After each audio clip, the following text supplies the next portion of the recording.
कराची का इलाके इत्तेहाद टाउन में फायरिंग से 2 अफराद जाँ भाग हो गए हैं और एक शख्स जख्मी हो गया है। मजीद जानते हैं डॉन न्यूज के नुमाइंदे मोहम्मद बिलाल खान से। मोहम्मद बिलाल, बताइएगा पुलिस का क्या मौक़िफ़ है?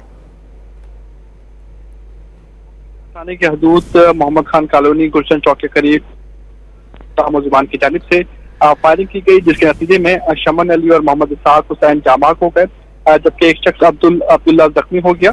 तमाम अफराद को अस्पताल मुंतकिल कर दिया गया, जबकि पुलिस के मुताबिक शमन नामी शख्स ने जतोई कबीले की लड़की से भागकर शादी की थी, जिस पर लड़की के गुस्सा की जानिब से फायरिंग की गई और लड़की को अपने हमरा लेकर फरार हो गए हैं। पुलिस ने जगह को पहुंचकर तमाम तर शवाहिद इकट्ठे कर लिए हैं, जबकि जाँ भाग होने वाले दोनों शख्स आपस में भांजा मामू है, जबकि जख्मी होने वाला शख्स भी शमन का मामू है। पुलिस की जानिब से तहकीकात शुरू कर दी गई है। पुलिस का ये कहना है कि तमाम तर जो शवाहिद हैं वो इकट्ठे किए गए हैं और तमाम तर बयानात कलमबंद किए जा रहे हैं और मुलजिमान को जल्द अज जल्द गिरफ्तार कर लिया जाएगा। जी, मोहम्मद बिलाल अपडेट कर रहे थे, आपका शुक्रिया।